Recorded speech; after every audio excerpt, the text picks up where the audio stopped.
পুলিশের বা আইন শৃঙ্খলা বাহিনীর মূল কাজই হচ্ছে জনগণের যান এবং মালের নিরাপত্তা বিধান করা, এবং যান এবং মালের নিরাপত্তা বিধানের জন্য যা যা করণীয় যেখানে দরকার সেটা আমরা করব। এইখানে যেহেতু আলোচিত এটা একটা অঞ্চল, এখানে কিন্তু আসলে রাষ্ট্রের ভিতরে রাষ্ট্র ছিল আমরা শুনেছি। আবার এর আগে ইতিপূর্বে একটা র্যাবের একটা ঘটনা ঘটেছিল, এখানে একজন র্যাবের ডিএডি তাকে মেরে ফেলা হয়েছিল। এই নানা কারণে জঙ্গল সলিমপুর অনেক বেশি আলোচিত, আমরাও বাইরে থেকে দেখেছি। তো ওই জন্যই আমি চিন্তা করলাম এটা দিয়ে আমি শুরু করব। তো আমি ওই প্ল্যানের অংশ হিসেবে এখানে আসছি। এখানে যেন একেবারে এখানকার যারা অধিবাসী আছে তারা যেন নির্বিঘ্নে ভীতিহীন পরিবেশে, যেটা ফিয়ারলেস এনভায়রনমেন্ট বলে, এই পরিবেশে তারা যেন শান্তিপূর্ণভাবে এখানে বসবাস করে। কোনো রকম সন্ত্রাসের অভয়ারণ্য এখানে তৈরি না হয়, সন্ত্রাসী কার্যকলাপ যেন না চলে। এখানে অন্যান্য এলাকার মতো এই জঙ্গল সলিমপুরে যেন অন্যান্য এলাকার মতো বাংলাদেশের যেন এখানে একবারে শান্তি শৃঙ্খলাভাবে শান্তিপূর্ণভাবে জনগণ বসবাস করতে পারে, সেই নিশ্চয়তা দেওয়ার জন্য আমি এখানে আসছি।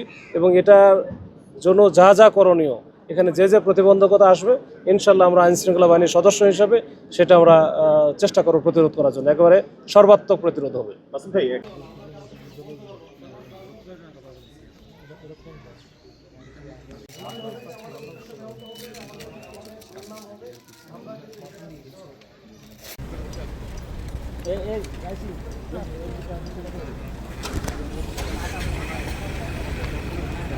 অন্য কোনো সমস্যা আছে? আর এই আমরা চেকপোস্ট থাকবো, চেকপোস্ট হচ্ছে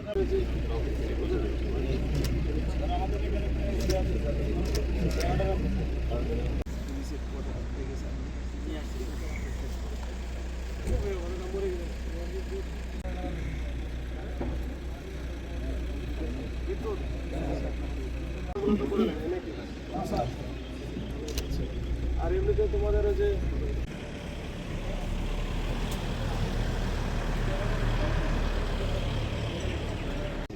কি অবস্থা, তোমাদের ভালো আছো?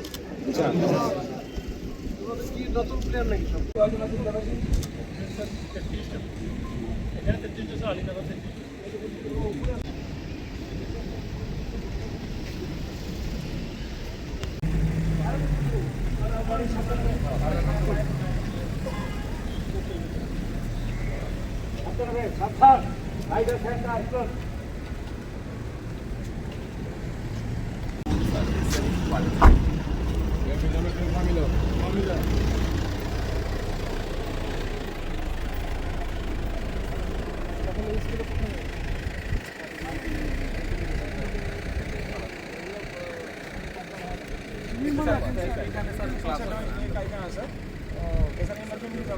আচ্ছা ঠিক আছে। আর আমি ধরো এই ওদেরকে এই পাশে নিয়ে আসো, একটু ছায়া নিয়ে আসো।